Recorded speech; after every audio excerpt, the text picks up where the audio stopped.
What is happening, YouTube and weight loss warriors? It's your boy C-Dub, and I'm back with another video. And today I want to talk about OMAD and how to get started. And I'm going to talk about everything from counting calories all the way down to maintenance and kind of everything in between, and just an overall quick overview of what you need to know if you're thinking about eating one meal a day. And why would I know this information? I lost 125 pounds eating just one meal a day, or OMAD. So I'd like to welcome you to this channel. This channel I started to help people that were intermittent fasting out and kind of let them see my journey and talk about my journey so that I could help them out with a little bit of knowledge and tips and tricks and things that I learned along the way that can maybe help you out. So I wanted to start a channel for you to give you the opportunity to learn. So if you've never seen one of my videos, buckle up, enjoy the ride, learn some information, check out my channel, grab up many more videos, subscribe so that you can get new content.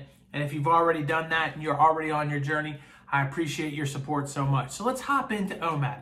So what do we need to know about eating one meal a day? So there's a lot of questions as to what exactly qualifies as OMAD and what doesn't. And you know, I've heard people say, well, I eat 20 and 4 OMAD. Is it really a 20 and 4 OMAD? Is that spreading one meal out for 4 hours? Or are you literally just eating a warrior diet or a 4-hour eating window where you're just kind of grazing that whole period of time? So there's questions like that, and then people will say, well, can I have a 2-hour OMAD?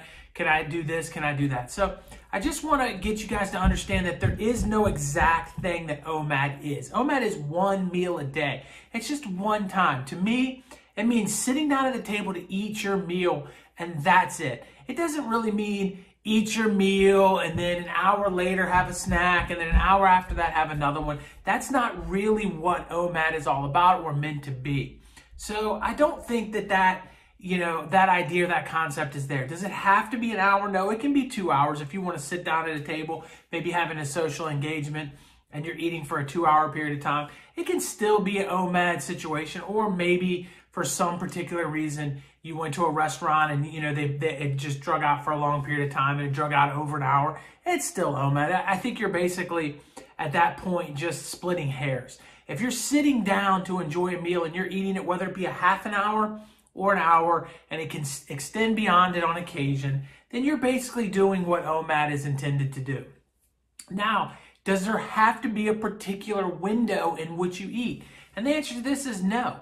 I think consistency does matter in your hunger. So if you're moving your window all around all the time, you are going to probably face more hunger than somebody that gives us a particular hour a day and they sit down and like clockwork, they eat during that hour. Their body will start to anticipate when the food's coming in, and they'll be able to start getting their hunger released at the right time compared to when they eat at dinner.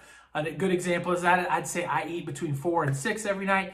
So sure enough, about 3:30 every day, I'll start getting a little bit hungry.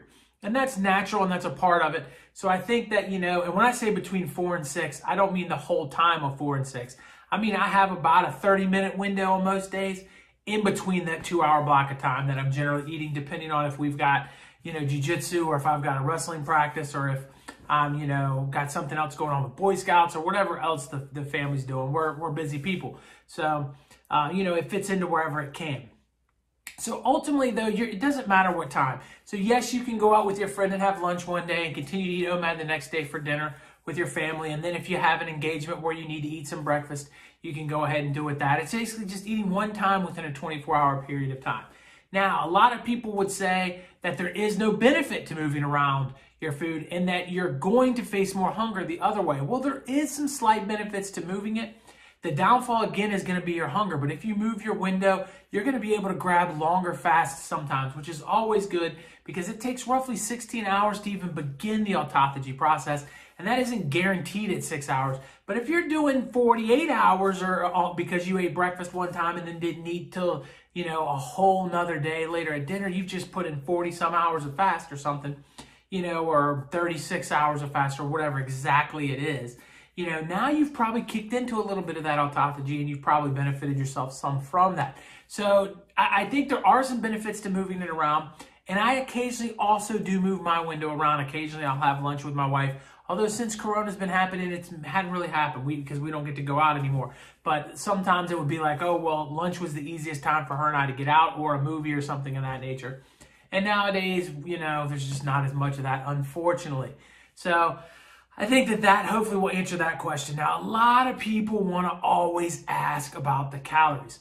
Should you be eating, not eating your calories? Of course you should eat your calories, but should we be looking at our calories and how much we're eating during that OMAD window? And this is a very complicated question because I did not look at my calories at all. I just ate one time a day and I lost 125 pounds. 125 pounds melted away.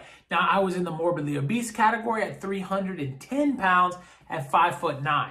So you can see that, being in that situation, I did not have to count my calories, but I can say that I did lower the amount of food I ate as my weight came down. Now, as far as counting calories is concerned, it's really an individual thing. And the reason I say that is because you can overeat in the OMAD meal. And if you can't control that and you don't really understand at all when you're sitting down to eat, whether you've overdone it or not, then you probably should count your calories. And if you want to know what calorie range you should be in, all you have to do is plug in TDEE into a Google search and they will come up with a calculator, and you plug in your height, your weight, your age. Try to get a better one that has height, weight, age, all of that in there. And then it will give you a number of calories that you should be eating a day. Subtract 500 calories from that and your OMAD meal should be no bigger than that. Now, with that said, that's not an exact science. All of our bodies work slightly different. And so this may say your TDEE, says you should have 1,800 calories, and you subtract 500 from that, and you're like, okay, well, 1,300 is what I'm going for, and then the scale's not moving at 1,300. Maybe you're just staying even. Maybe you need to lower that a little bit more, although I get really nervous when I hear people lowering it more than 1,200 because you don't want to slow that metabolism down. So, you've got to find that balance on your own, and I can't really do that for you. But I do think it's a guideline, the TDEE, that can help you, and knowing that OMAD meal isn't there. Also, if you're a person that gets full and you feel like you're eating way under let's say, the calorie limit that you should be in, if you're overweight or morbidly obese, your nutrition is probably going to be fine. You probably don't have much to worry about because people don't talk about it, but your body fat carries nutrition in it. And so you're going to be using that body fat as fuel, so you're going to get the nutrition you need from that as well. So you don't really have to worry about, oh my God, I'm underdoing it right now, if you're getting to a point where you're full and you're losing that weight.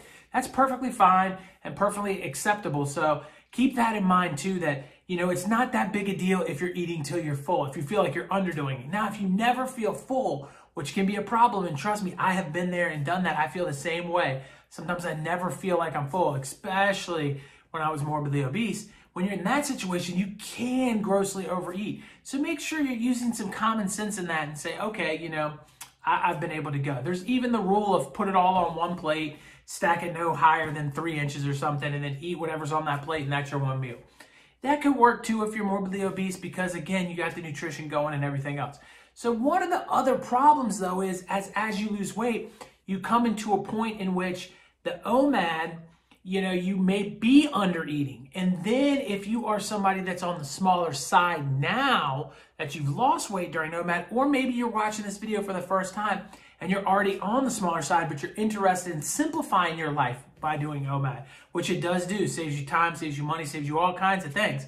There are some things you have to consider on that side of it. Now, listen, in maintenance right now, I still don't really count calories. I still eat kind of whatever I want, and I just kind of roll with the flow. With that said, though, my weight loss stopped. I came to a halt, and I stopped losing weight, and I've kind of just been in that limbo area where I may fluctuate 5 pounds either direction, but I pretty much am staying where I've been since I've lost weight. That may not be the case.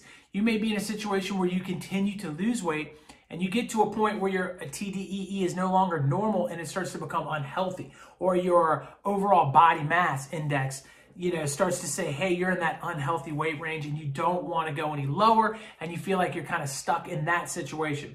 You got to remember that it's not required to do OMAD forever. You can come off of OMAD and you can switch your habits, from that sort of back the other direction, but I would not, and be very cautious to go back to the old standard way of eating. And I'm going to give you a quick example of a situation where I know this has happened and, close to me, since I did not get a chance, or I haven't experienced this on my own, I'll put it that way. But my dad started eating 1 meal a day. Now, he had much less weight to lose. Let's say he was 180-ish pounds. And his target weight, he felt like, was about 160. So he had a 20-pound window there that he felt like he was overweight, and he started doing OMAD after seeing the success shortly after I started my channel. So my dad started to have success during OMAD, and watched his weight drop, and he saw 160 and got excited, and it kept moving down to 50, 54, 53, and then he felt like, uh-oh, he called me up and said, hey, listen, I'm feeling like I've gone the other direction, and I'm starting to go to an unhealthy weight now.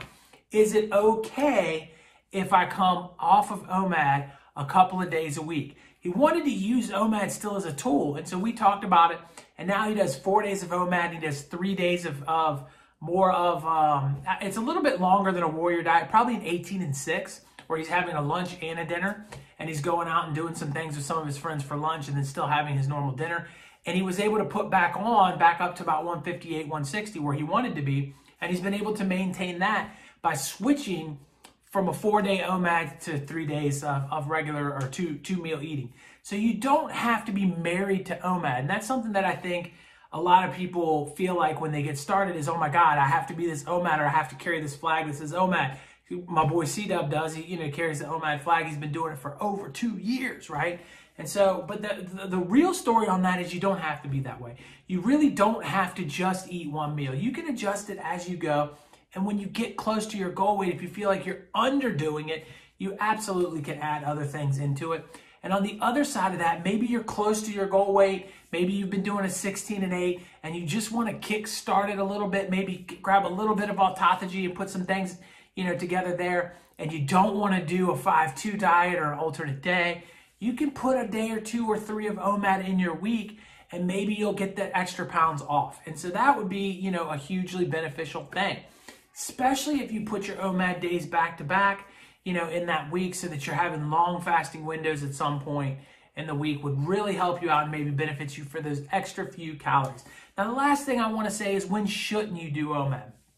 And so, I don't have an exact answer to that. I know that during pregnancy is probably not the best idea. And it's been said that if you're growing, it's not the best idea. And you think about that, that's common sense. When you're getting taller, you need nutrition, you need food, you need things to get you taller, right? But when you stop gaining height, the only way you can go is this way. Now it's probably time to start eating 1 meal a day. So if you're a massive bodybuilding, want to put on a bunch of muscle, probably not the best thing for you either. So you got to keep that in mind.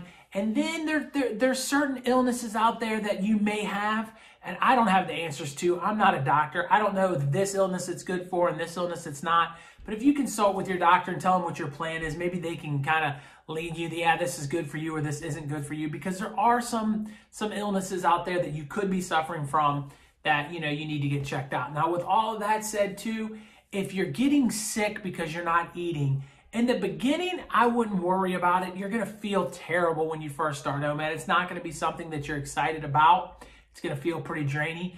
But over the course of time, you should get rid of that. So a month in or so, you should start feeling better on a general everyday thing on OMAD. And if you're not, if you're getting dizzy or lightheaded, if you faint, or if you're having some issues, you might be pushing yourself into hypoglycemia, and therefore you need to just back off of that. Listen to your body. Understand what your body is telling you, and it's not going to be right for every single viewer on this channel, every single person that pushes play on my videos. It's not going to be right for every one of you. But I do believe, honestly, from the bottom of my heart, that many, many, many of you will do nothing but gain from doing OMAD. And I don't mean gain weight. I just mean gain so many other things. I have plenty of videos that will tell you what you gain. And I'll tell you what, and I'll throw you 50 benefits of OMAD right here if you want to watch it. Over here, I got another great OMAD video. And before you click on either one of those, please, my face, it's right there. Click on that and subscribe to this channel. Become a weight loss warrior. I appreciate each and every one of you. I hope that you enjoyed this video. I'll talk to you on the next one. Peace.